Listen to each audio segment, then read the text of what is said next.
Israel tiene derecho a defenderse. Israel es la nación que Dios escogió y desde el Antiguo Testamento Dios ordenó a Israel matar, destruir, acabar a todos sus enemigos. Esto no es nuevo.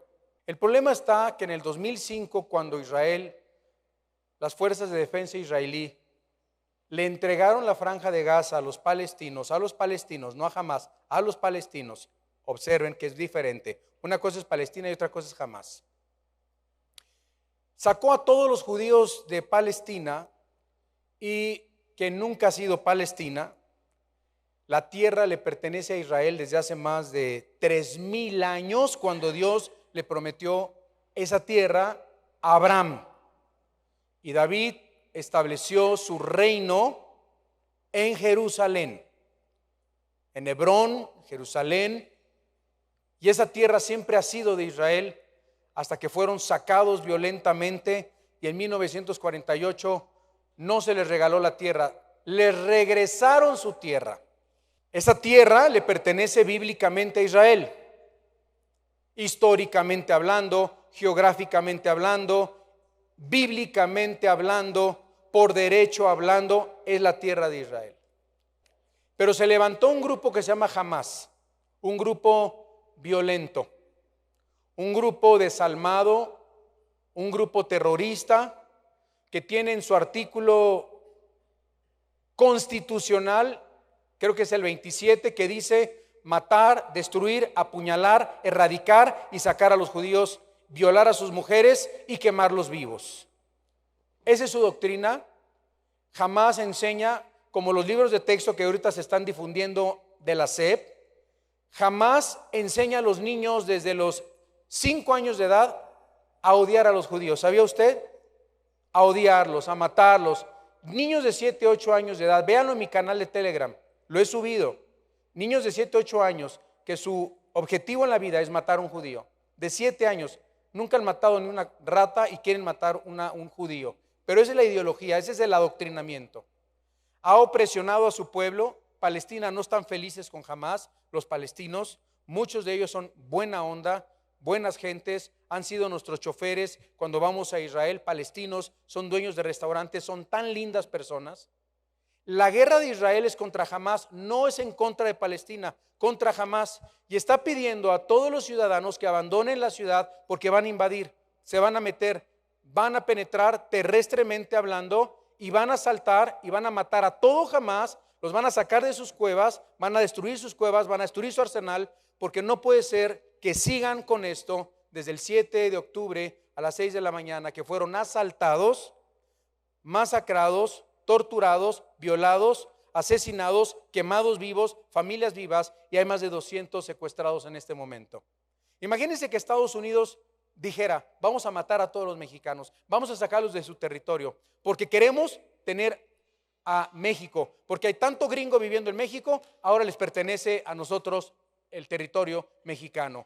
Imagínense nada más, ¿no tendríamos nosotros como nación soberana que somos defender a nuestra patria, defender a nuestros hijos, defender a nuestra familia? ¿Por qué le digo esto? Porque no pueden estar creyendo, pobres niños palestinos, los están matando, los están. Esa es la narrativa de CNN, la narrativa de los medios, de BBC, que ni siquiera reconocen al grupo Hamás como un grupo terrorista. Israel tiene el derecho de defenderse, hermanos, y nosotros tenemos que estar del lado bueno de la moneda, del lado del Señor, del lado bíblico. Dios establecerá su reino en esa nación. Los judíos no son salvos, están más alejados de Dios de lo que ustedes se puedan imaginar. No son en salvación la nación de Dios, son en cuanto al poder y la manifestación del poder de Dios a través de esa nación, que el mundo sepa que hay un Dios, el Dios de los judíos, el Dios de Abraham, de Isaac y de Jacob, que vive y reina para siempre, y que no permitirá a Dios nunca más que se le sea quitada su tierra, y hasta que establezca su reino, Israel no perderá una sola guerra más. Al mundo no le gusta, al mundo no le gusta. Jamás le dice a sus ciudadanos: no se salgan de sus casas, quédense por amor a Alá. Si se van, traicionan a Alá. Y se quedan muchos obedeciendo ciegamente a Hamás. No ha entrado Israel por misericordia a los niños y a las mujeres, pero van a entrar. Y muchas consecuencias de gente inocente van a morir. Así es la guerra. Así es la guerra. Tienen que quitar un cáncer. Cuando se mete una quimioterapia a un enfermo de cáncer, ¿saben por qué meten quimioterapia? Para matar las células malas. Pero ¿saben qué matan con las malas? Todas las buenas. Es tan agresiva la quimioterapia que mata todo. Pero es necesario matar lo malo, matar lo bueno para matar lo malo. Y así se sana el cáncer. Digo, hay otras técnicas, también hay otras opciones, pero así es. Hay que matar el cáncer. Jamás es un cáncer. ¿Saben que en Génesis 6, versículo 11, dice que Dios vio la violencia de la tierra y destruyó la tierra por causa de la violencia? Y esa palabra violencia en hebreo es jamás. Se los dejo para que se echen ese trompo a la uña. Vamos al tema de hoy, que es los últimos tiempos y el día del Señor. ¿Qué mejor mensaje para estos tiempos que estamos nosotros viviendo? En la rama de la teología que trata de los últimos tiempos se llama escatología, o sea, el estudio de las últimas cosas, escatología. Si estudiamos en la teología a Cristo, es cristología. Si estudiamos a los ángeles es angeliología, ¿sí? Si estudiamos la salvación es soteriología. Cuando estudiamos las últimas cosas se llama escatología. La Biblia usa diferentes términos para referirse a estos tiempos, como últimos tiempos, últimos días, el día del Señor o el día de Jehová. Estas palabras son intercambiables, pero vamos a ver a continuación, vamos a aprender principios que nos ayudarán a comprender este asunto, porque me preguntan mucho en las redes, pastores, ¿son los últimos tiempos? ¿Son los últimos días? Claro que sí, no nos quede ninguna duda, pero hay una diferencia entre los últimos tiempos y últimos días, y hoy van a salir de aquí sabiendo si estamos viviendo la iglesia los últimos días o si estamos viviendo Israel los últimos tiempos. Veamos en primer lugar los últimos días. En la Biblia, ¿qué significa los últimos días? Muchas personas están haciéndose preguntas muy importantes. ¿Qué preguntas? La gente se pregunta, ¿estamos viviendo en los últimos días? ¿Son estos los últimos tiempos? Y lo que realmente quieren decir estas personas que preguntan esto es, ¿acaso estamos viviendo en los últimos días antes de la venida del Señor? Importante. Y por causa de que actualmente ha comenzado a hablarse mucho de los últimos días, es muy importante que comprendamos lo que la Biblia nos revela cuando se refiere a este periodo de tiempo. Cuando hablamos de los últimos días o de los últimos tiempos, si trajeron su Biblia, su cuaderno, su lápiz, no venga los domingos sin Biblia, sin cuaderno, sin lápiz, por favor. Somos estudiantes de la Biblia. Anote esto. Cuando hablamos de los últimos días o de los últimos tiempos, tenemos que distinguir los últimos días de la iglesia, que son ahora. Un cristiano, los cristianos estamos viviendo los últimos días, no tiempos, días. O sea, nos quedan días, hermanos, no nos quedan muchos, nos quedan días. Y cuando hablamos de Israel, Israel en este momento está viviendo los últimos tiempos, que son futuro. No ha comenzado, comienza la tribulación. Número 1, vamos a aprender que son los últimos tiempos para la iglesia o los últimos días para la iglesia. Así que últimos tiempos en un término más amplio y últimos días para ser más específico. Cuando hablamos de los últimos tiempos, nos referimos a todos los eventos comenzando con el rapto hasta la eternidad. Desciende el Espíritu Santo, ¿verdad? El día de Pentecostés, la era de la iglesia. ¿Qué sigue? ¿Qué sigue? El rapto. Estamos hablando del rapto, ¿verdad? Estamos hablando del rapto que se arrebata la iglesia y comienzan los últimos tiempos de Israel. Entonces, los últimos tiempos incluyen el rapto, que termina con los últimos tiempos de la iglesia, y los últimos días para Israel que siguen al rapto. Bien, los últimos días se refieren a los últimos días de la época de la iglesia. Si nosotros leemos en Primera de Timoteo, en el capítulo 4, en el versículo 1, vamos a ver de quién está hablando. Pero el Espíritu dice claramente que en los postreros tiempos, algunos ¿qué? Apostatarán de la fe. Cuando dice postreros tiempos, ¿a qué se refiere? A estos tiempos. A estos tiempos. ¿A qué se refiere? A estos tiempos. En los postreros tiempos, en estos tiempos, algunos apostatarán de la fe, escuchando espíritus engañadores y a doctrinas de demonios. Bien, 2 Timoteo 3:1.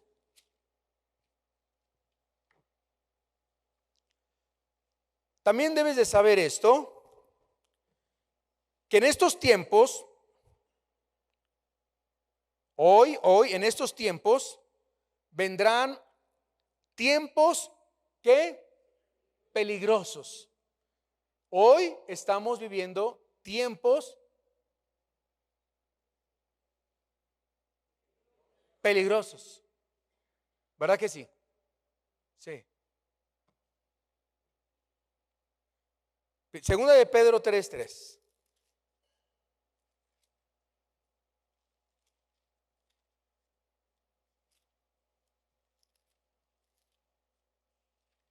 Segunda de Pedro 3:3. Sabiendo primero esto, que en los postreros tiempos, o sea, hoy, desde la iglesia de Cristo hasta hoy, en Hechos capítulo 1, hasta hoy, en los postreros días, antes de los últimos tiempos de la tribulación, antes del rapto, ¿qué va a pasar antes del rapto? Vendrán burladores, andando según sus propias concupiscencias y diciendo, ¿dónde está la promesa de su advenimiento? No que Cristo ya venía. ¿Les ha pasado? Cristianos. Yo he oído desde hace 20 años que Cristo viene y no viene. Bueno, Pedro hace 2000 años pensaba que Cristo ya venía, pero no tenía la revelación que tenemos hoy. Israel no había convertidose en una nación. La última generación que vivirá en la tierra sería después del establecimiento de Israel en la tierra. Esta es la generación que verá el rapto.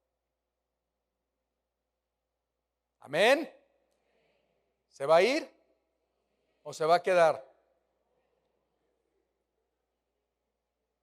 Si se queda, se va a quedar a la tribulación y a la gran tribulación. No hay manera de zafarse. Lo va a vivir. La primera venida de Cristo, ponga atención, inauguró los últimos días de la iglesia. Aún en tiempos del Nuevo Testamento, por ejemplo, en Primera de Pedro capítulo 4 versículo 7, Pedro dijo, el fin de los tiempos se acerca. El fin de todos los tiempos. Pedro ya la veía. Ahora, de acuerdo al Nuevo Testamento, nos encontramos viviendo en los últimos tiempos de la iglesia. Hebreos 1:1.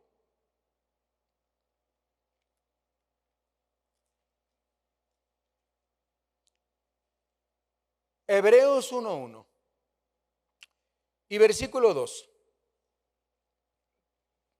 Dice la Biblia, Dios habiendo hablado muchas veces. ¿Cuántas veces, hermanos? Dios ha hablado muchas veces con las plagas, con el mar rojo, con los profetas del Antiguo Testamento, maná del cielo. Híjole, ¿cuántas veces? Dios habiendo hablado muchas veces y de muchas maneras. Pero fíjense cómo dice, en otro tiempo. A los padres, por los profetas, por Jeremías, por Daniel, por Moisés. En estos postreros días, digan hoy. ¿Cómo nos habla Dios hoy? En estos postreros días, Dios nos ha hablado por Él. Por Él. ¿Qué es la Biblia? ¿Qué es la Biblia? La palabra de Dios. ¿Qué es la Biblia? Toda la Biblia contiene el mensaje de Cristo. Dios nos ha hablado por el Hijo, por la Biblia. En el principio era el verbo. ¿Se acuerdan de ese versículo? ¿Qué es verbo? Palabra viviente, logos. Juan 1:1, en el principio era el verbo. En el principio era Cristo. En el principio es la palabra. Y la palabra era con Dios. Y la palabra es Dios. Cuando Cristo vino a la tierra, vino a hablarnos y la Biblia nos habla de Cristo, a quien constituyó heredero de todo, dice, y por quien asimismo hizo el universo. Leemos también en Primera de Juan capítulo 2. Primera de Juan capítulo 2, en el versículo 18. Dice, hijitos, ya es Él. Chatos emera. Está hablando de hoy, ya es el último tiempo. Y en estos tiempos, vosotros oísteis que el anticristo viene. Así ahora han surgido muchos anticristos. Por esto conocemos que es el último tiempo. Vaya, cuando venga el rapto, comenzarán los últimos tiempos de Israel. Se acaban los últimos días de la iglesia y si alguien se queda, comienzan para ti los últimos tiempos. Para mí son los últimos días. ¿Para usted? ¿Ya le quedó claro que son los últimos días? Para el cristiano son los últimos días. Pero para los que se queden son los últimos tiempos. Se va a tener que echar todos los 7 añitos. Número 2. Los últimos días para Israel. Bajo el Antiguo Testamento, los últimos días se refiere, hermanos, se refiere a los últimos días de Israel hasta el reino milenial y no para la iglesia. Por ejemplo, vemos en Isaías capítulo 2, versículo 2. Isaías 2:2, que nos dice: acontecerá, ahí ya está hablando de los tiempos, ya no de la iglesia. Acuérdense que en el Antiguo Testamento no existe la iglesia, ¿sí sabía? La iglesia no existe en el Antiguo Testamento. Los profetas no entendían qué era la iglesia. ¿Saben cómo le llama Pablo a la iglesia? Un misterio revelado por Dios. Los apóstoles, ¿saben a quién se le reveló el misterio de la iglesia? A los apóstoles y al apóstol Pablo. Cuando se menciona en el Antiguo Testamento la aflicción de Jacob, los últimos tiempos, el día del Señor, está hablando de Israel. Vamos a entender ahora eso y leer. Dice: acontecerá que en lo postrero de los tiempos, ¿qué va a pasar? Será confirmado el monte de la casa de Jehová, a donde está ahorita la mezquita de Omar. Será firmado, está hablando de Jerusalén, como cabeza de los montes, y será exaltado sobre los collados. O sea que cuando estemos en el milenio, Dios va a exaltar su templo, va a reinar el Señor en Jerusalén, y todas las naciones, porque van a seguir viviendo africanos, chinos, la gente que sobreviva del Armagedón. Va a haber mucha gente que va a sobrevivir. Muchos vendrán a ese lugar a adorar a Dios. Va a ser algo. Correrán a Él todas las naciones.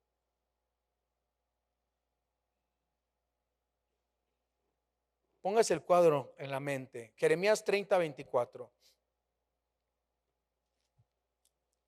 Jeremías 30:24. Está después de Isaías, está Jeremías. Versículo 24. No se calmará el ardor de la ira de Jehová, hasta que haya hecho y cumplido los pensamientos de su corazón. ¿Cuándo? En el fin de los días entenderéis esto. Leemos ahora en Ezequiel 38. Ezequiel 38, donde aparece la guerra de Gog y de Magog. Me preguntan que si esta es la guerra de Gog y de Magog. No, no lo es. Ahorita es un conflicto, es una guerra en contra de grupos terroristas, contra Hamás. ¿Quién los financia? Qatar. ¿Quién los financia? Irán. Y si Irán comienza a ver que va perdiendo Hamás, seguramente Hezbollah se va a meter. Y Hezbollah es más poderoso que Hamás. Hamás es Pinocho y Tribilín comparado a Hezbollah.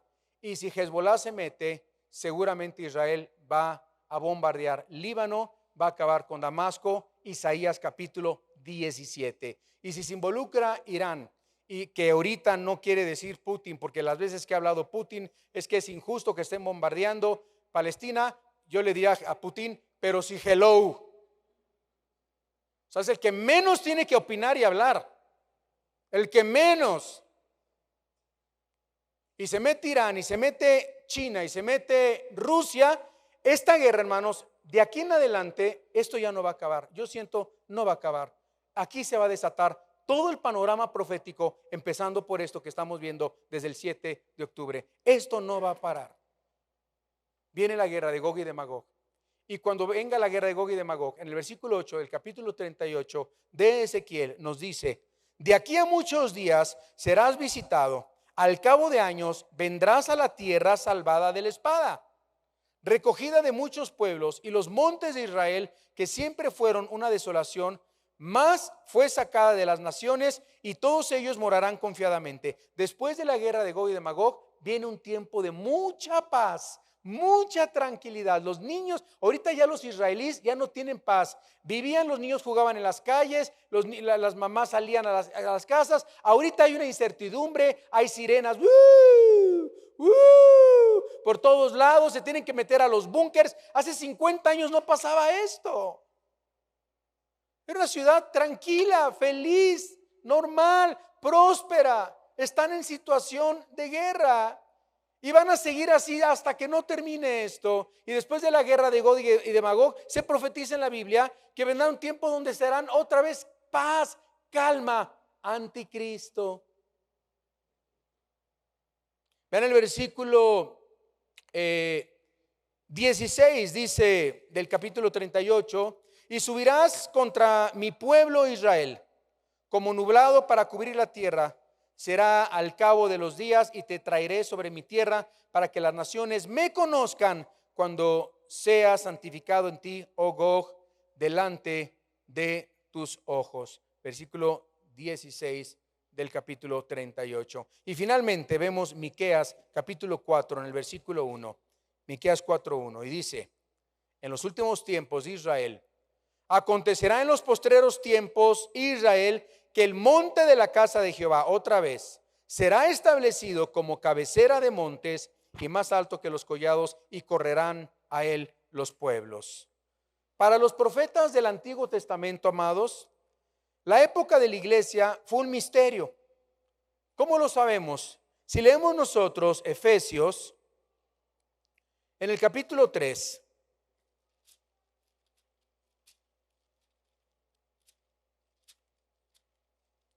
en el versículo 3, Efesios 3:3 al versículo 9 nos dice que por revelación, dice Pablo, que por revelación me fue declarado el misterio. ¿Se acuerdan qué es el misterio? ¿Cuál es? La iglesia, que no existía en el Antiguo Testamento. Que por revelación me fue declarado el misterio, como antes lo he escrito brevemente, leyendo lo cual podéis entender cuál sea mi conocimiento en él. Otra vez, misterio, era un misterio en el Antiguo Testamento de Cristo. Misterio que en otras generaciones no se dio a conocer a los hijos de los hombres, como ahora es revelado a sus santos apóstoles y profetas. ¿A quién se le reveló el misterio? A los apóstoles, a los profetas de Dios en el Nuevo Testamento. Así pues, en el Antiguo Testamento, resumamos, Los últimos días se refieren a los últimos días para ¿quién?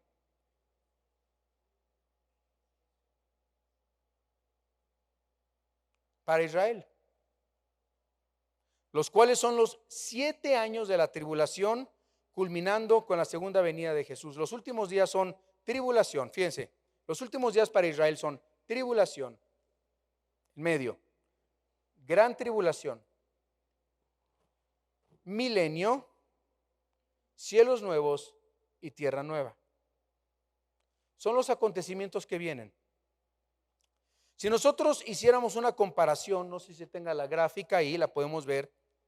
Últimos días para la iglesia comenzaron con la primera venida de Cristo. Hemos tenido problemas con el videoproyector. Últimos días para Israel comenzará con la tribulación. Últimos días para la iglesia terminan con el rapto. Últimos días para Israel terminan con el reino milenial. Los últimos tiempos, hermanos, repito, incluyen el rapto, la tribulación, la segunda venida de Jesús, el milenio y la eternidad. Vamos al punto número 2 y con este punto vamos a terminar: el día del Señor. ¿Qué es el día del Señor? Otro término clave escatológico para comprender es el día del Señor, el día de Jehová. El día del Señor se menciona en la Biblia 19 veces. 19 veces, 14 veces se menciona en el Antiguo Testamento y 4 veces se menciona en el Nuevo Testamento. En el Antiguo Testamento el día del Señor se menciona como el día grande, el día terrible, 4 veces como el día de la venganza, el día de la ira, el día de la visitación o también aquel día del Dios Todopoderoso. Bajo el Nuevo Testamento se menciona 4 veces el día del Señor. Veamos un ejemplo en 2 de Pedro capítulo 3 en el versículo 10. 2 de Pedro 3:10, que dice: pero el día del Señor vendrá como, ¿cómo vendrá el Señor? ¿Cómo vendrá el Señor? Como ladrón. Si tú supieras que hoy en la noche van a asaltar tu casa, ¿qué estarías haciendo? Velando. Pero el ladrón no avisa. De la nada te asaltan. De la nada, caminando por la banqueta, cáigase con la lana y te ponen un fierro, te ponen una pistola. Tú no estás esperando al ladrón. Pero el día del Señor vendrá como ladrón, les va a caer como un ladrón, en el cual los cielos pasarán con gran estruendo y los elementos ardiendo serán deshechos y la tierra y las obras que en ella hay serán quemadas, dice la palabra de Dios. Ahora yo les pregunto, ¿qué es el día del Señor? ¿Qué es el día del Señor? Bueno, primero tendremos que definir la palabra día. Pongan mucha atención. Pues se usa en la Biblia de 3 maneras diferentes. Abramos nuestra Biblia en Génesis capítulo 1, por favor. Porque vamos a aprender a distinguir lo que es día. Cuando en la Biblia se menciona la palabra día, hay 3 maneras diferentes de explicar lo que es un día. Número 1, algunas veces para denotar el día de luz, o sea, las horas entre el amanecer y el atardecer. Génesis 1:5. Y llamó Dios a la luz día. ¿De qué estamos hablando aquí? Entre el amanecer y el atardecer. Y a las tinieblas noche. Y luego se nos menciona otro día. Y fue la tarde y la mañana un día. ¿Cómo estuvo eso? Bueno, llamó Dios a la luz día y a las tinieblas llamó noche, y fue la tarde y la mañana un día. Entonces, un día se refiere en la Biblia para mencionar o referir al amanecer y al atardecer. 2. En la Biblia se menciona un día también para referirse a un tiempo de 24 horas. Cuando dice aquí, y fue la tarde y la mañana un día. Y al principio dice, y llamó Dios a la luz día, ese es de 24 horas, y la otra la tarde, de la tarde a la mañana. El día comienza para los judíos, ¿cuándo? Al atardecer. Cuando estás en Jerusalén, cuando estás en Israel, yo le pregunté al guía, ¿a qué hora comienza el Shabbat? Porque ya me la conozco, tenemos 20 años yendo, llevando grupos, y es de mucha edificación. ¿A qué hora comienza el Shabbat? Una vez le pregunté, no, dicen, depende del atardecer. No comienza en un horario específico. Cuando comienza a meterse el sol, comienza el Shabbat. Y cuando comienza otra vez al día siguiente, termina el Shabbat. Entonces ya no la sabemos. En Jerusalén, cuando estamos en Jerusalén, Shabbat no abren nada. Está todo cerrado, brothers. Una farmacia cerrada. No que la pape cerrada, no que la tortillería cerrada también. Digo, no hay tortillas allá, pero todo está cerrado. No más te queda ir a alguno de los lamentos, caminar por las calles y papalotear, ¿verdad? Y ver y recorrer, ver las murallas, pero todo está cerrado. Solamente en Jerusalén se la toman muy en serio, ¿verdad? Lo cumplen al pie de la letra.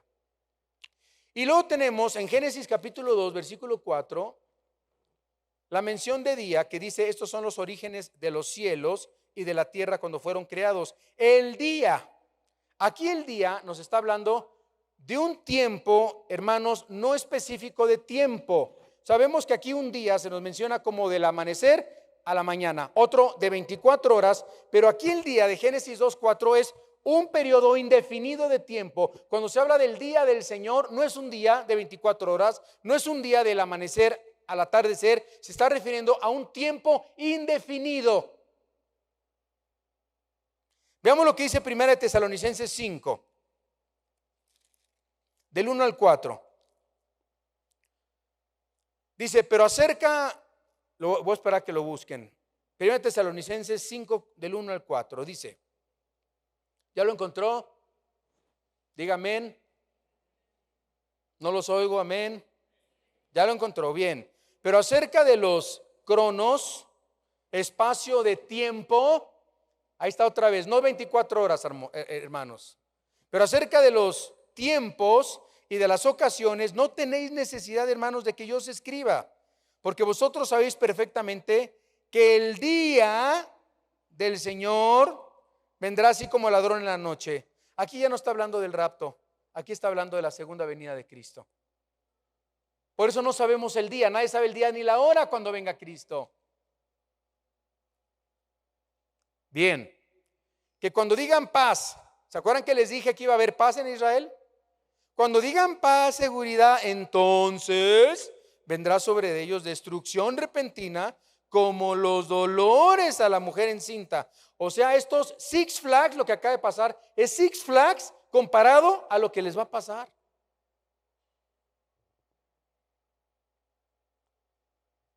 Qué terrible, hermanos. Lo duro no ha venido a la tierra, lo fuerte no ha venido aún a la tierra. El día del Señor se refiere entonces a un periodo extenso de tiempo. Es un día que comienza a la medianoche en la oscuridad y continúa hasta el amanecer, el periodo de tiempo. Este simbolismo involucra el día del Señor. Para que nosotros podamos entenderlo, veamos lo que dice Isaías capítulo 13. Isaías capítulo 13, versículo 9 al 11, que nos dice: he aquí el que, el día. ¿A qué se refiere? ¿24 horas? ¿Sí o no? ¿Sí o no? No. Período de tiempo. ¿Cómo va a ser 24 horas si no se ha cumplido esto, hermanos? Está hablando de la venida del Señor. Ponga atención. He aquí el día de Jehová viene terrible y de indignación y ardor de ira. ¿Ya se cumplió esto? Pues no, entonces no es un día de 24, es un día de tiempo indefinido.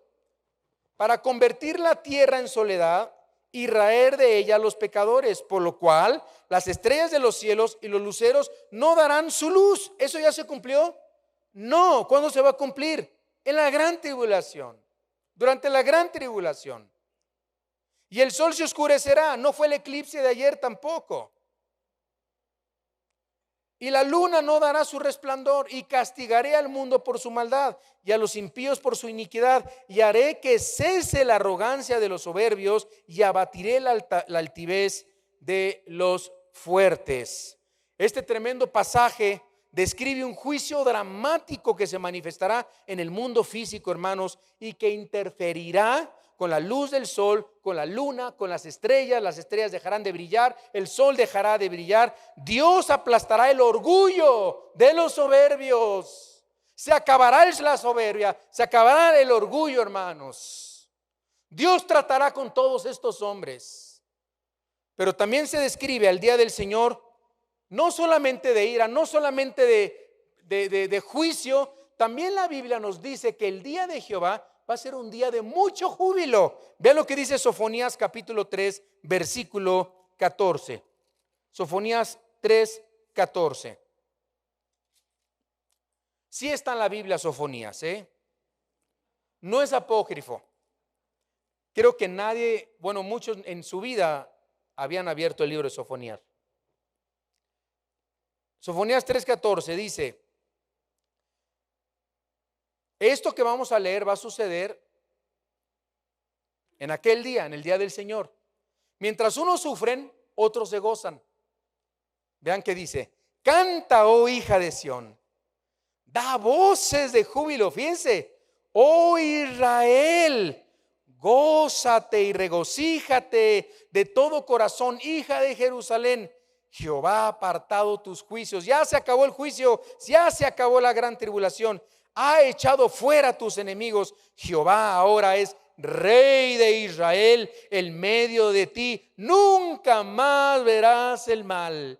Y en aquel tiempo se dirá a Jerusalén: no temas, Sión, no se debilite en tus manos. Jehová está en medio de ti, poderoso, Él salvará. Se gozará sobre ti con alegría, callará de amor, se regocijará sobre ti con cánticos. Y hermanos, esta promesa para Israel también es para la iglesia de Cristo.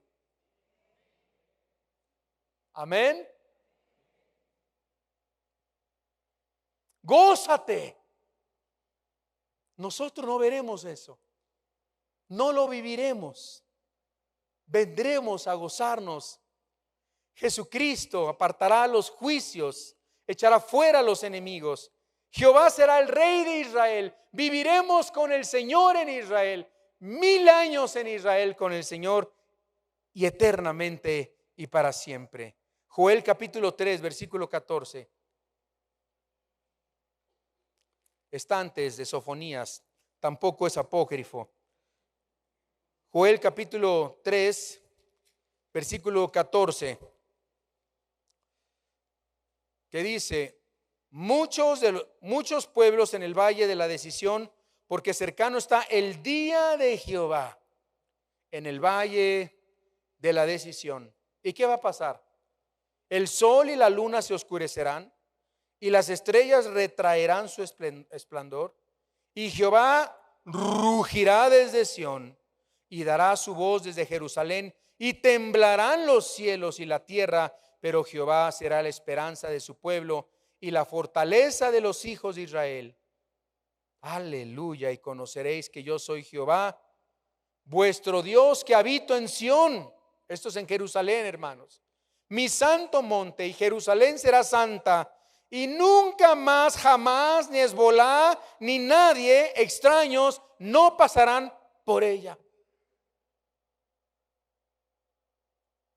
Y bien, qué bonito el versículo 18.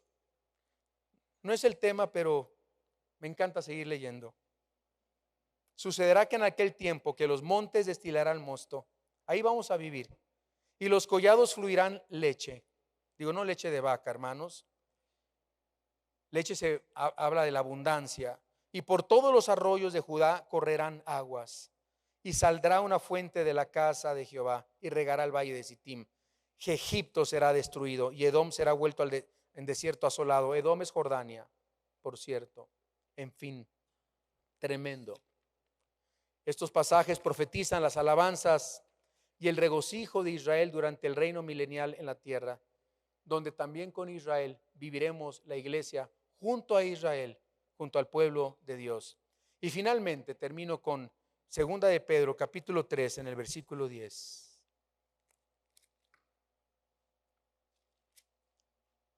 Lean conmigo, por favor, 2 de Pedro 10, 3:10 al 13.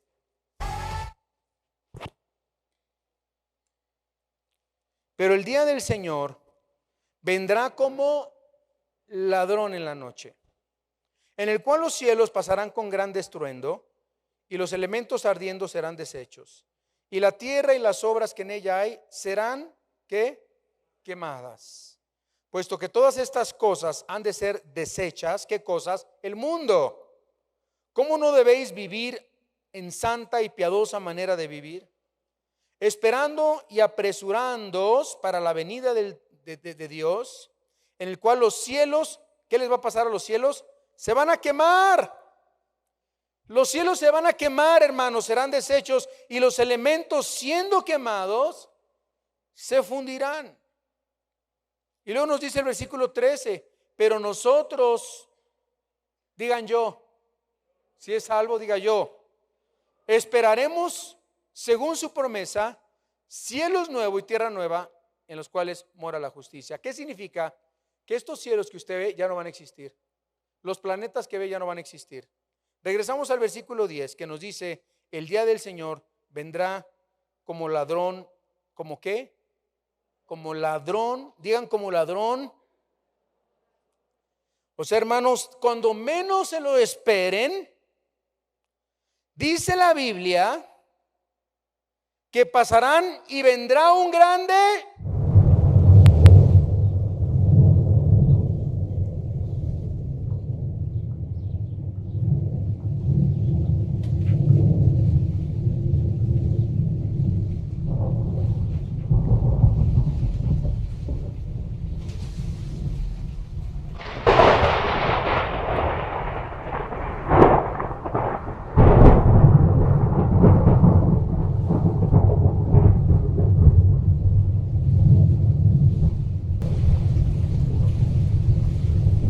¿Oyeron eso? Gracias a Dios hemos invertido en tecnología en esta iglesia. Esto no es comparado al estruendo que vendrá el Señor. ¡Pum! Un gran estruendo. Ahí se habrá una señal, un gran estruendo en los cielos. Y vean más adelante. Y pasarán con gran estruendo, y los elementos, digan elementos, toquen la silla, es un elemento, tóquense su cachucha, es un elemento, toquen sus lentes, es un elemento, toquen el de al lado, bueno, ese no. ¿Qué va a pasar con todos los elementos de la tierra? Van a arder. ¿Saben cuál es el fin de esta tierra? Se va a quemar, va a arder, se va a deshacer. Fíjense, los elementos ardiendo serán deshechos. Los elementos son los componentes atómicos en los que la materia puede dividirse y que conforman toda la materia creada. La tierra será consumida. Tu terrenito, consumido. Tu carrito, consumido. Todo se va a quemar, amados hermanos en Cristo. Todos los átomos, todos los neutrones, todos los electrones, todos los protones, todo en la tierra se va a desintegrar. Se va a quemar. Dios producirá una bomba nuclear que queme todo. Nosotros estaremos reservados y va a ser algo así.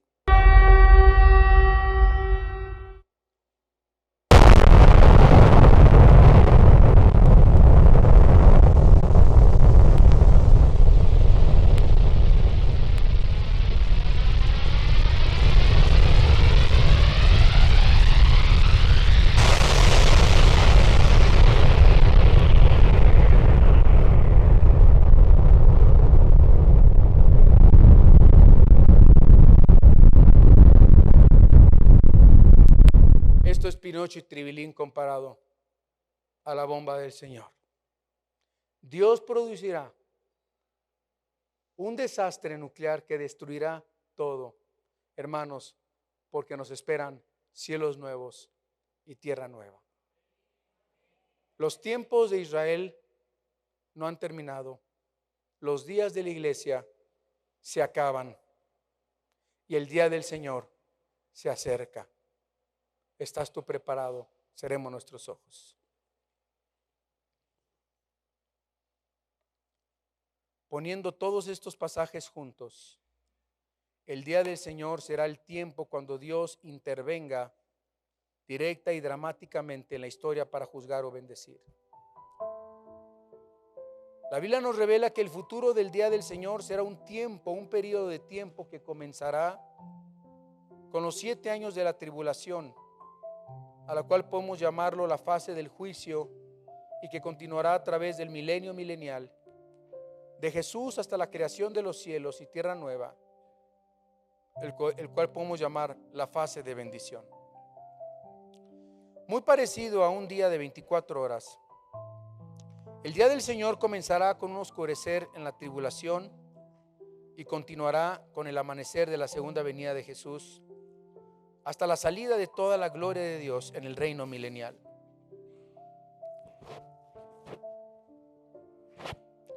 Actualmente, hermanos, ¿dónde nos encontramos en el día del Señor? En la época de la iglesia. Una de las características de esta época de gracia es que todavía Dios no está tratando abierta y directamente con el pecado. ¿Escuchó? Dios trata con el pecador, pero de una forma directa, como lo va a hacer en el día del gran juicio o en el día del Señor. Aún no lo ha hecho. Claro que muchas veces sus juicios caen, pero actualmente la mayoría de los pecadores florecen. Muchos pecadores disfrutan de salud, viven cínicamente y con riquezas.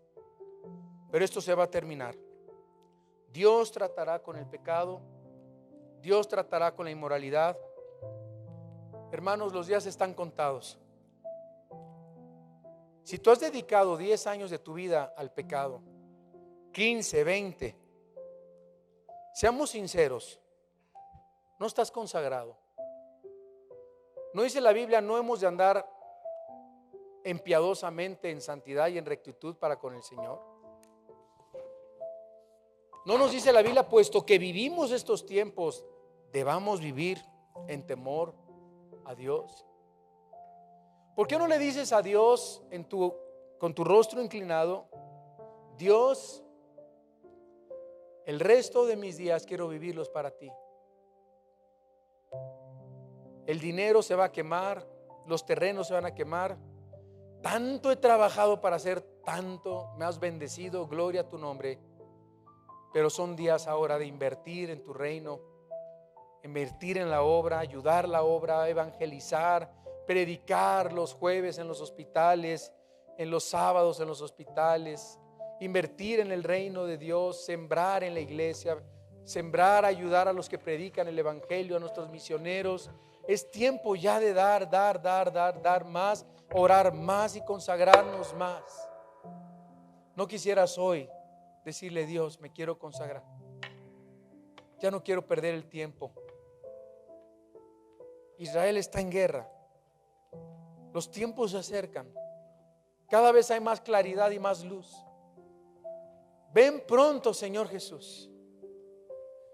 Si tú quieres hoy consagrar tu vida al Señor, levanta tu mano y di: yo quiero consagrarme al Señor. ¿Alguien se quiere consagrar al Señor? Levanta tu mano. Gracias, gracias. Solo 5 personas se quieren consagrar. Gracias, gracias, gracias. Yo también me quiero consagrar más y más, más de lo que estamos consagrados. Más, Señor, conságrate más. Levanta bien alta tu mano, el Señor la ve. Son tiempos para el Señor. Son tiempos de arrepentimiento. Son tiempos, hermanos, de no desperdiciar el tiempo, de despertarnos de nuestro sueño. Despiértate tú que duermes y te alumbrará Cristo. ¿Cuántos quieren arrepentirse y decirle: me arrepiento de mis pecados, Dios? Díselo desde tu lugar: me arrepiento de mis pecados, Dios. Te pido perdón. Quiero hoy yo creer que Jesús es el Señor y el Salvador. Creo que Jesús murió por mí en la cruz. Me arrepiento, te entrego mi vida, mi corazón. Quiero ser como tú quieres que yo sea, Señor. Gracias, Señor. Te recibo como mi único Señor, como mi único Salvador.